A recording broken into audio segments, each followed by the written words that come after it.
बिस्मिल्लाहिर्रहमानिर्रहीम। अस्सलाम वालेकुम डियर स्टूडेंट्स, कैसे हैं? उम्मीद है आप ठीक होंगे। आज के लेक्चर में हम एक्सक्रीशन के बारे में बात करेंगे।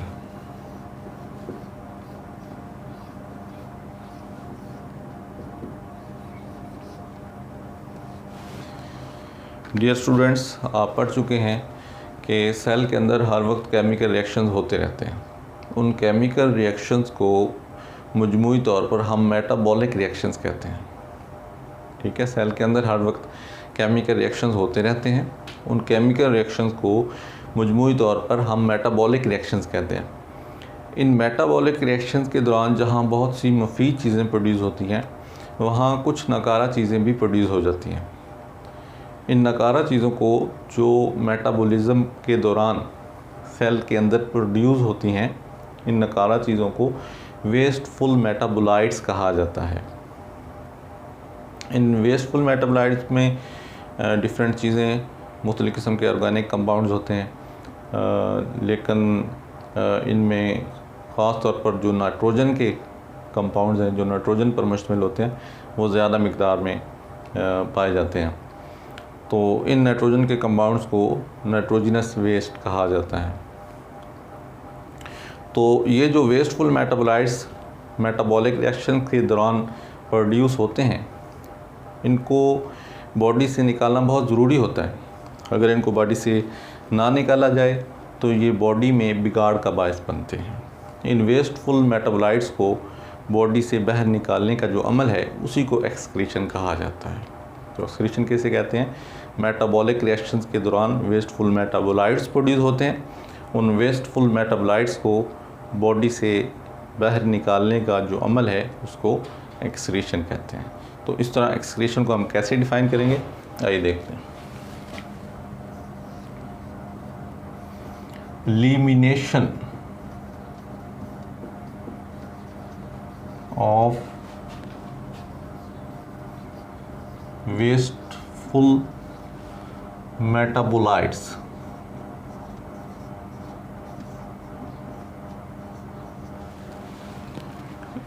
एलिमिनेशन कहते हैं रिमूवल को। ठीक है, बॉडी से बाहर निकालने के अमल को कहते हैं एलिमिनेशन। किसकी elimination? Of wasteful metabolites. Wasteful metabolites वो वेस्ट मटेरियल्स जो मेटाबॉलिक रिएक्शंस के दौरान प्रोड्यूस होते हैं, उन्हें वेस्टफुल मेटाबोलाइट्स कहते हैं। तो उन वेस्टफुल मेटाबोलाइट्स की एलिमिनेशन को ख़ास तौर पर मेनली ऑफ नाइट्रोजिनस नेचर। ठीक है, इन वेस्टफुल मेटाबोलाइट्स में नाइट्रोजिनस नेचर के जो मेटाबोलाइट्स हैं, वो ज़्यादा मिक़दार में होते हैं। नाइट्रोजिनस नेचर वाले मेटाबोलाइट्स वो होते हैं जिनमें नाइट्रोजन होती है, जिनके अंदर नाइट्रोजन पाई जाती है, तो वो ज़्यादा मिक़दार में होते हैं। तो ऐसे वेस्टफुल मेटाबोलाइट्स की एलिमिनेशन को एक्सक्रीशन कहा जाता है। Elimination of wasteful metabolites mainly of nitrogenous nature is called excretion.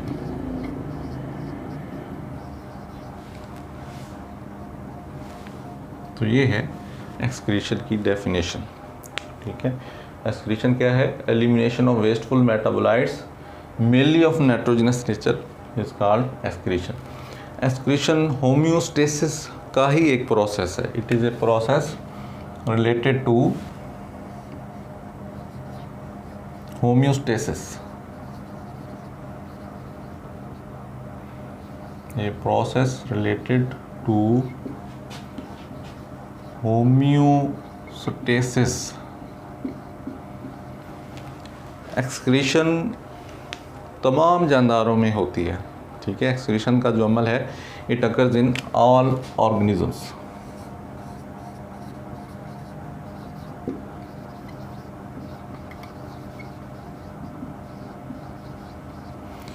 और एक्सक्रीशन के बारे में एक और अहम चीज़ ये है कि लाइफ की, लिविंग ऑर्गेनिजम्स की कुछ अहम प्रॉपर्टीज़ हैं।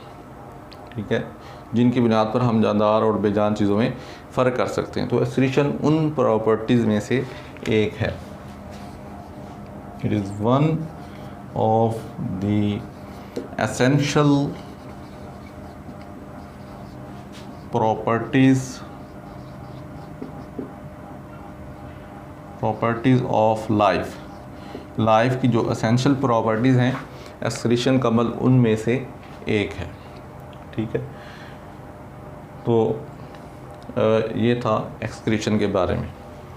अब एक्सक्रीशन प्लांट्स में कैसे होती है, एनिमल्स में कैसे होती है, उसके बारे में हम देखते हैं। क्योंकि हमने पहले भी डिस्कस किया था कि जानदारों के दो बड़े ग्रुप्स हैं, प्लांट्स और एनिमल्स, और आपकी बुक में हम जिस प्रोसेस को भी स्टडी करेंगे इन दोनों ग्रुप्स के हवाले से, इन दोनों ग्रुप्स में स्टडी करेंगे कि वो अमल प्लांट्स में कैसे होता है और एनिमल्स में कैसे होता है। तो अब चूँकि हम एक्सक्रीशन की बात कर रहे हैं, तो अब हम देखते हैं कि ये जो एक्सक्रीशन का अमल है ये पौधों में कैसे होता है। उसके बाद फिर हम देखेंगे कि एक्सक्रीशन का जो अमल है वो एनिमल्स में कैसे होता है। तो आइए हम देखते हैं एक्सक्रीशन इन प्लांट्स।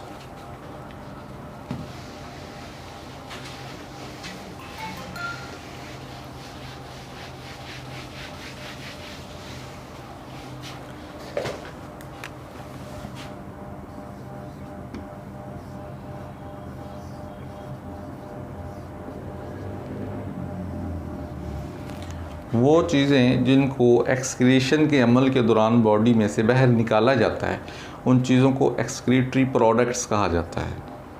ठीक है, वो वेस्टफुल मेटाबोलाइट्स, नकारा चीज़ें जिनको एक्सक्रीशन के अमल के दौरान बॉडी से बाहर निकाला जाता है, उनको एक्सक्रीटरी प्रोडक्ट्स कहा जाता है। Excretory products. तो प्लांट्स में एक्सक्रीशन के अमल को देखने से पहले हम थोड़ा सा एक्सक्रीटरी प्रोडक्ट्स के बारे में देखते हैं जो प्लांट्स में पैदा होती हैं और उनको एक्सक्रीशन के दौरान बॉडी से निकाला जाता है। तो प्लांट्स में जो एक्सक्रीटरी प्रोडक्ट्स हैं उनके बारे में थोड़ा सा पहले देख लेते हैं, फिर हम एक्सक्रीशन के अमल को डिटेल में देखेंगे। Excretory products in plants. Students, आप जानते हैं कि पौधों में फोटोसिंथेसिस होती है। पौधे सूरज की रोशनी को इस्तेमाल करके अपनी खुराक खुद बना लेते हैं। इस अमल को हम फोटोसिंथेसिस कहते हैं। तो पौधों में दिन के वक्त फोटोसिंथेसिस हो रही होती है। फोटोसिंथेसिस के अमल को अगर हम समराइज़ करें तो वो कुछ इस तरह होता है।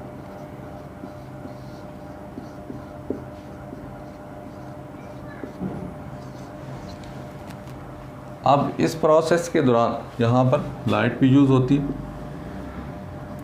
और यहाँ पर ये देखिए ऑक्सीजन प्रोड्यूस हो रही है। ठीक है, फोटोसिंथेसिस के प्रोसेस के दौरान ऑक्सीजन प्रोड्यूस होती है, साथ ग्लूकोज भी है। ग्लूकोज को वो अपनी खुराक के तौर पर यूज़ कर लेते हैं और ये जो ऑक्सीजन है दिन के वक्त फोटोसिंथेसिस के नतीजे में बहुत ज़्यादा तादाद में प्रोड्यूस होती है, बहुत ज़्यादा मिकदार में प्रोड्यूस होती है। तो पौधे इस ऑक्सीजन का कुछ हिस्सा खुद यूज़ कर लेते हैं और जो ज़रूरत से ज़्यादा होती है उसको फिर ये अपनी बॉडी से खारिज कर देते हैं। तो इस तरह दिन के वक्त जो एक्स्ट्रा ऑक्सीजन है जो पौधों की ज़रूरत से ज़्यादा होती है वो पौधों के लिए एक्सक्रीटरी प्रोडक्ट है। तो एक्सक्रीटरी प्रोडक्ट्स में जिसकी हम बात करें उसमें सबसे पहली जो मेन चीज़ है वो है ऑक्सीजन ड्यूरिंग डे टाइम, दिन के वक्त। अभी हमने बात की कि ये जो ऑक्सीजन प्रोड्यूस होती है फोटोसिंथेसिस के दौरान, इसका कुछ हिस्सा पौधे खुद यूज़ कर लेते हैं। अब सवाल ये पैदा होता है कि पौधे उस ऑक्सीजन को किस मकसद के लिए यूज़ करते हैं। पौधे उस ऑक्सीजन को रेस्पिरेशन के लिए यूज़ करते हैं। रेस्पिरेशन का जो अमल है उसको हम कुछ इस तरह समराइज़ करते हैं।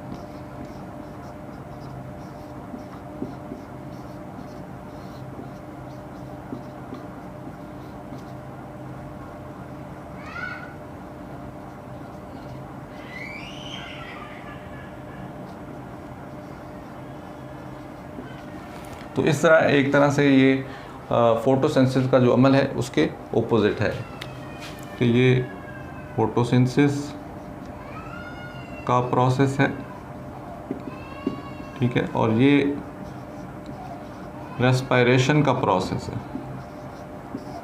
ठीक है, तो इस तरह रेस्पिरेशन जो है एक तरह से फोटोसिंथेसिस के ओपोजिट प्रोसेस है।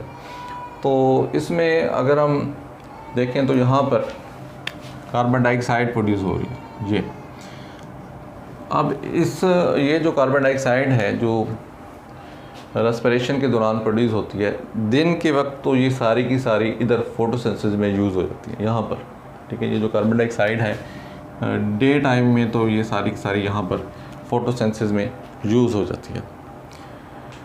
रात के वक्त चूँकि फोटोसिंथेसिस नहीं हो रही होती तो रेस्पिरेशन का अमल तो रात को भी जारी रहता है, ठीक है। रेस्पिरेशन दिन को भी हो रही होती है और ये रात को भी होती है।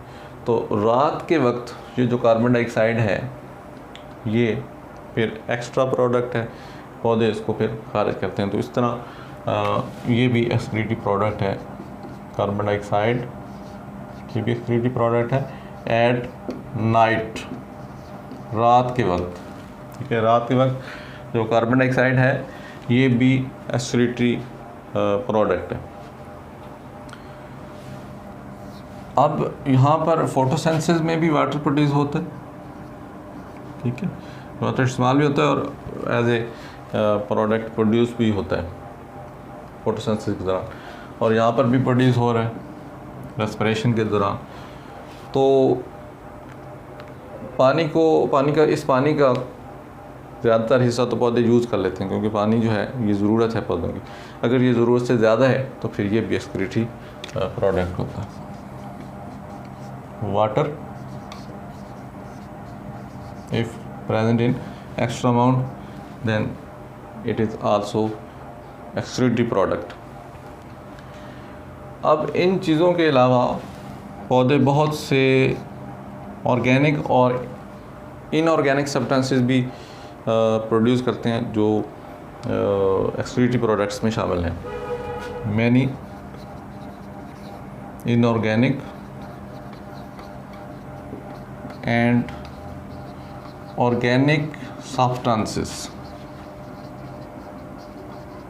ठीक है, ये भी एक्सक्रीटिव प्रोडक्ट्स में आ जाते हैं। अब हम देखते हैं कि ये जो एक्सक्रीटिव प्रोडक्ट्स हैं जो पौधों में प्रोड्यूस होती हैं, इनको पौधे किस तरह अपनी बॉडी से खारिज करते हैं एक्सक्रीशन के अमल के दौरान। ये जो ऑक्सीजन है और कार्बन डाइऑक्साइड आप जानते हैं ये दोनों गैसेस हैं, तो ये आसानी से स्टोमेटा के ज़रिए पौधे की बॉडी से बाहर चली जाती हैं। ये दोनों जो हैं ये कैसे निकलते हैं, these are removed by stomata. इनको स्टोमेटा के ज़रिए प्लांट की बॉडी से बाहर निकाल दिया जाता है। स्टोमेटा क्या होते हैं, पौधे की सरफेस के ऊपर, ख़ासतौर पर पत्तों की सरफेस के ऊपर छोटे छोटे सुराख होते हैं, उनको स्टोमेटा कहा जाता है। तो इन स्टोमेटा के ज़रिए ऑक्सीजन और कार्बन डाइऑक्साइड जो है ये पौधे की बॉडी से बाहर निकल जाती हैं। वाटर के बारे में अगर हम देखें तो ये जो वाटर है ये मेनली तो प्लांट के अंदर ही यूज़ हो जाता है, ठीक है। यूज्ड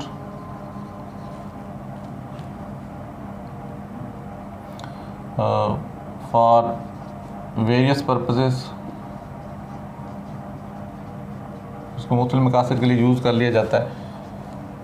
मिसाल के तौर पर पौधे के सेल्स में इसकी वजह से टर्गर प्रेशर डेवलप हो जाता है, टर्जिडिटी के लिए यूज़ हो जाता है।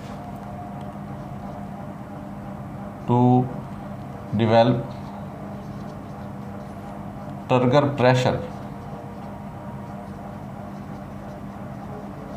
इनसाइड सेल एटसेट्रा, ठीक है। मिसाल के तौर पर ये सेल के अंदर टर्गर प्रेशर को डेवलप करने के लिए यूज़ हो जाता है। सेल के अंदर अगर पानी इंटर हो जाए तो प्लांट सेल्स फूल जाते हैं और अंदर से एक प्रेशर डेवलप होता है, उस प्रेशर को टर्गर प्रेशर कहते हैं, जिसके नतीजे में प्लांट्स को अंदर से सपोर्ट मिलती है। तो पानी उसके लिए भी यूज़ हो जाता है और दूसरे मेटाबॉलिक रिएक्शंस के लिए भी यूज़ हो सकता है, वगैरह वगैरह। अगर ज़रूरत से ज़्यादा पानी है तो फिर क्या होता है, फिर ये एक्सक्रीटिव प्रोडक्ट है और फिर इसको रिमूव कर दिया जाता है। कैसे किया जाता है, it is removed by transpiration, इसको सिंपली ट्रांसपायरेशन के ज़रिए बॉडी से बाहर निकाल दिया जाता है। अब पीछे रह गए ये इनऑर्गेनिक और ऑर्गेनिक सब्सटेंसेस, ठीक है। तो इनको कैसे बॉडी से निकाला जाता है, इसके मुख्तलिफ़ तरीके हैं, ठीक है। इसके मुख्तलिफ़ तरीके हैं जिनके ज़रिए इनको बॉडी से निकाला जाता है। तो इन तरीक़ों के बारे में अब हम देखते हैं कि ये पौधे ये प्रोसेस कैसे करते हैं।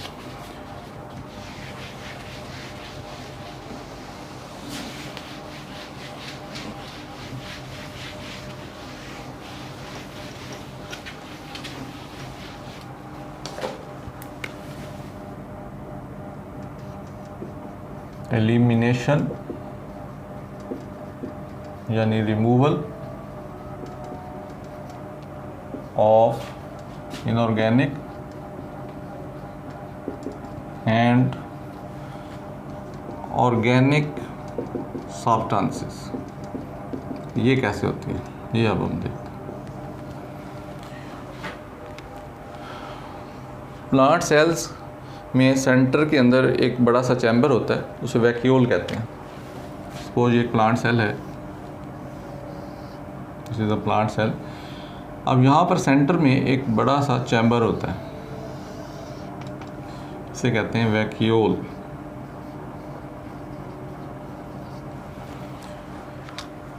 ये जो वैक्यूल है it acts as store house of cell, ये सेल के स्टोर हाउस का काम करता है। सेल की मुफीद और गैर मुफीद चीज़ें जो ज़रूरत से ज़्यादा होती हैं वो यहाँ पर स्टोर कर दी जाती हैं। ये जो वेस्टफुल मेटाबोलाइट्स हैं इनऑर्गेनिक और ऑर्गेनिक सब्सटेंसेस की शक्ल में, वो भी यहाँ पर स्टोर कर दिए जाते हैं। अब चूँकि वैक्यूल के अंदर स्पेस लिमिटेड है तो इसलिए इन सब्सटेंसेस को फिर क्रिस्टल्स की शक्ल में यहाँ पर स्टोर किया जाता है।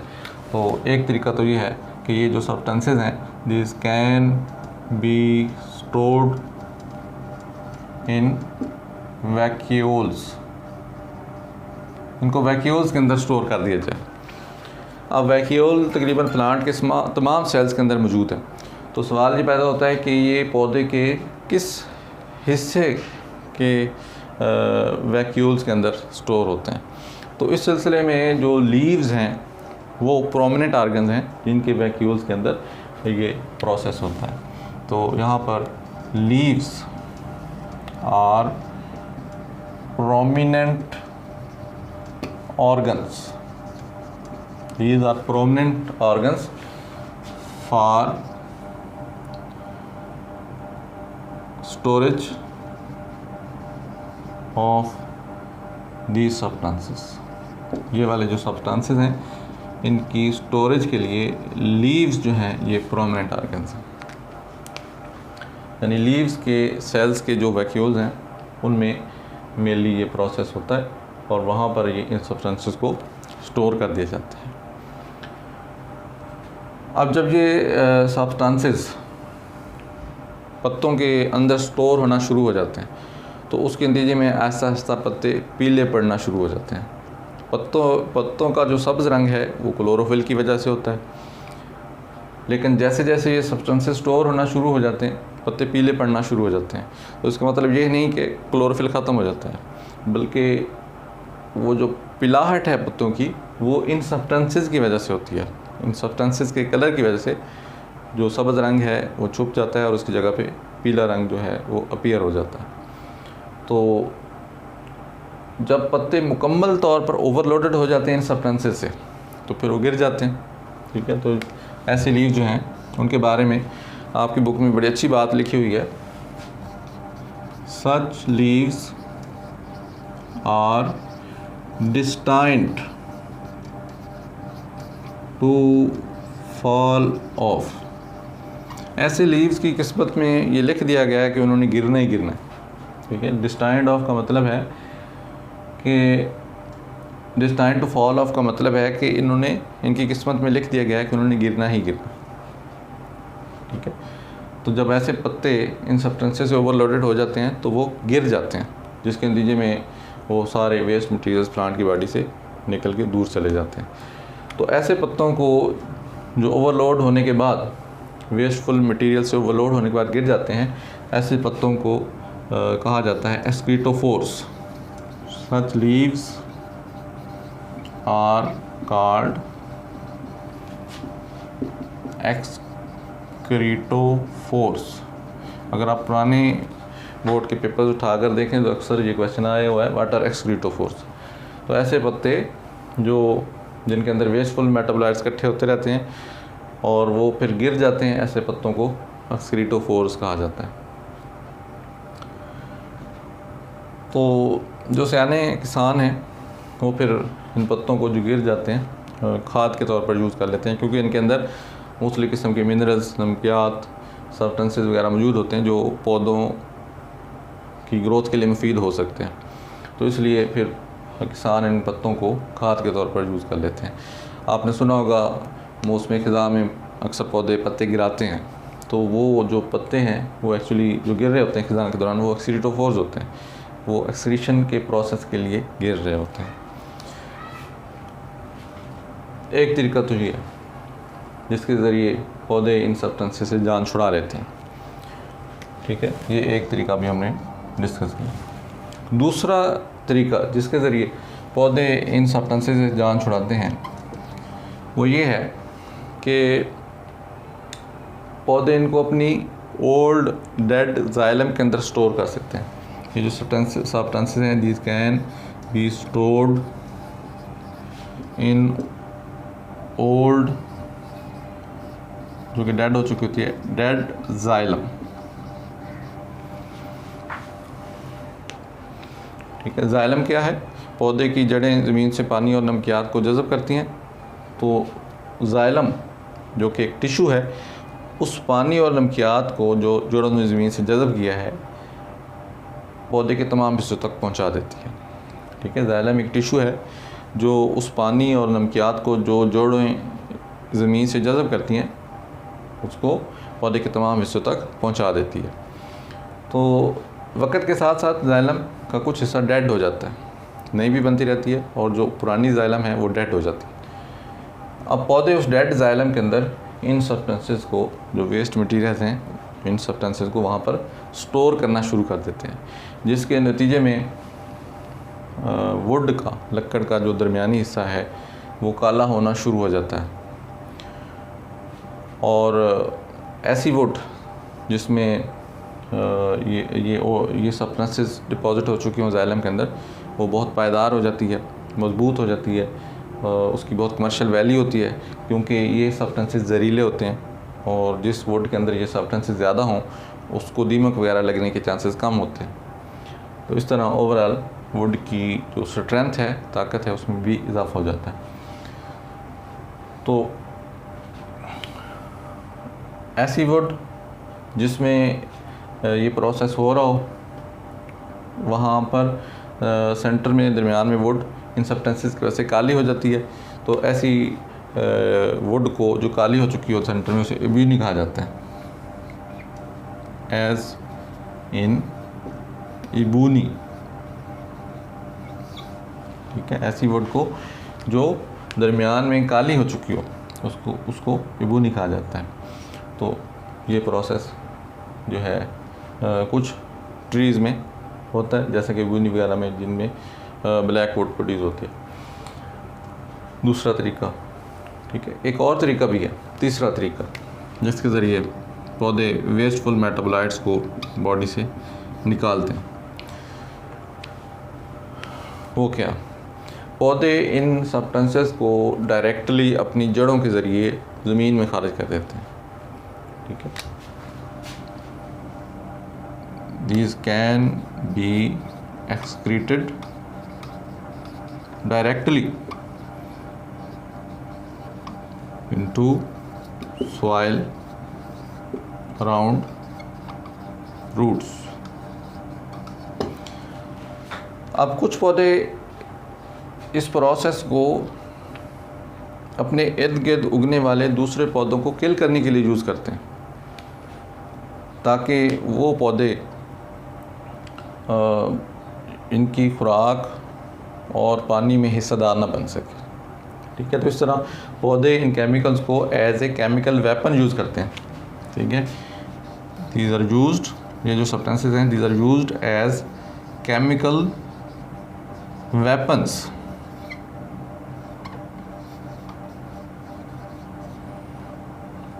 To kill surrounding plants. मिसाल के तौर पर कुछ कोनीफर्स हैं, उनमें ये अमल होता है। For example in conifers, as in conifers, जैसा कि कोनीफर्स में ये प्रोसेस होता है। तो अब पौधे अपने इर्द गिर्द जो उगने वाले पौधे हैं उनको किल करने के लिए इन सब्सटेंसेस को as a chemical weapon use करते हैं।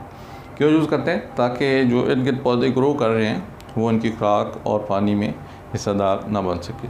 तो इस तरह ये भी एक तरीका है जिसके ज़रिए पौधे अपने वेस्टफुल मेटाबोलाइट्स को निकाल देते हैं। तो इस तरह ये मुख्तलिफ़ तरीके हैं जिनके ज़रिए पौधे अपने अंदर पैदा होने वाले इनऑर्गेनिक और ऑर्गेनिक सब्सटेंसेस को एक्सक्रीट करते हैं। तो ये था प्लांट्स में एक्सक्रीशन के बारे में। ये मुख्तलिफ़ तरीके हैं जिनके ज़रिए पौधों में एक्सक्रीशन होती है।